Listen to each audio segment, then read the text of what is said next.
रात का खामोशी से भरा अंधेरा काला साया, हल्की हल्की गिरती बारिश की बूंदें, एक पतली सी सड़क और उसके दोनों तरफ घना जंगल। बारिश की वजह से सड़क गीली हो चुकी थी। तभी उस सुनसान सड़क पर एक इंसान नजर आया जो धीरे धीरे आगे बरक रहा था। उसने काले रंग का लंबा सा कोट पहना हुआ था, गर्दन में मोटा सा मफलर और हाथों में ब्लैक कलर के ग्लव्स पहन रखे थे। उसने बारिश से बचने के लिए छाता ले रखा था। उसके चलने की वजह से अजीब सी आवाज आ रही थी और उस जगह पर इतनी शांति थी कि वह उस आवाज को साफ साफ सुन सकता था। बारिश अब काफी धीमी हो चुकी थी और ठंडी हवाएं भी धीरे धीरे धीरे चलने लगी थीं। वह आदमी चलते चलते कभी अपने दाएं देखता तो कभी बाएं। तभी अचानक उसने अपनी गर्दन पीछे घुमाई, पर पीछे उसे अंधेरे के सिवा कुछ नहीं दिखाई दिया। उसके चेहरे पर हल्की सी घबराहट दिखाई दे रही थी। काली रात, घना अंधेरा, सुनसान जगह, तेज चल रही हवाई और बारिश। ऊपर से इस सड़क पर ना ही कोई स्ट्रीट लाइट थी और ना ही कोई गाड़ियों की चहल पहल। ऐसे डरावने माहौल में किसी भी इंसान का डर जाना जायज होता है। अचानक तभी कुछ आहट हुई। वह चलते चलते रुक गया और उसने घबरा कर अपनी दाईं तरफ देखा, पर वहां उसे झाड़ियों के अलावा कुछ नहीं दिखाई दिया।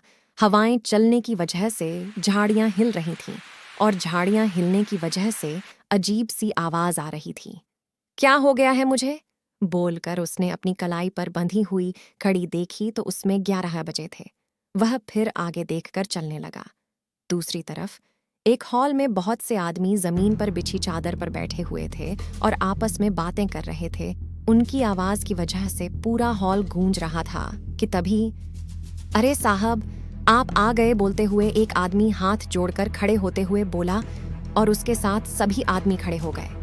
उन सबके सामने एक आदमी खड़ा था जो देखने में करीब 30-35 साल का नॉर्मल सा इंसान लग रहा था। उसने गर्म कपड़े पहन रखे थे और वह चलता हुआ कुर्सी पर आकर बैठ गया। छोटू, जरा आग को और ज्यादा बढ़ा दे, ठंड कुछ ज्यादा ही बढ़ गई है। जी साहब, लकड़ियां पीछे वाले कमरे में है, मैं अभी लेकर आता हूँ, कहकर निकल गया। अरे आप लोग खड़े क्यों हैं, बैठ जाइए, उसने सामने खड़े हुए सभी लोगों से कहा और सब लोग बैठ गए। कहिए, ऐसी क्या जरूरी बात करनी थी आप लोगों को जो बात करने? आप लोग इतनी ठंड और बारिश में यहाँ आए हैं। हम वहां काम नहीं कर सकते, गुस्से में बोलते हुए एक आदमी खड़ा हुआ। काम नहीं कर सकते? पर क्यों? क्या वजह है? वजह नहीं पता आपको? पिछले 2 दिनों में क्या क्या हुआ है पता नहीं आपको, या फिर पता होते हुए भी छुपाने का नाटक कर रहे हैं? वह आदमी थोड़ी ऊंची आवाज में बोला। देखो, मुझे नहीं पता कि तुम क्या कहना चाहते हो, साफ साफ बताओ। अरे तू चुप हो जा, बड़े साहब से बात करने की तुझे तमीज नहीं है, एक आदमी ने उसका हाथ पकड़ते हुए कहा। माफ करना साहब, जवान खून है, जोश में थोड़ा ऊंचा बोल गया। इसे पता नहीं है कि मालिक और मजदूर ने क्या फर्क होता है।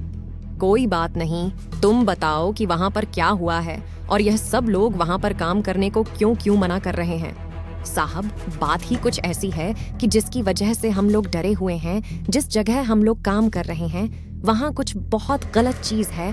कोई है जो हमें वहां काम करने नहीं देना चाहता, जो हमें वहां से चले जाने की चेतावनी दे रहा है। देखो, मुझे समझ में नहीं आ रहा कि तुम क्या कहना चाहते हो, मुझे थोड़ा साफ साफ बताओ। कोई आत्मा है साहब, बहुत बुरी आत्मा, क्योंकि ऐसे काम कोई आत्मा ही कर सकती है, या फिर आत्मा के रूप में एक शैतान आत्मा। शैतान? तुम क्या बकवास कर रहे हो मुझे, या कुछ समझ में नहीं आ रहा? देखो, ऐसे बात करने से ना ही तुम्हारी मुश्किल का समाधान होगा और ना ही इन मजदूरों की मुश्किलों का। तुम जो भी कहना चाहते हो वह साफ साफ कहो। साहब, वहां पर मौत हुई है, और वह भी कोई आम मौत नहीं, बल्कि एक दर्दनाक मौत।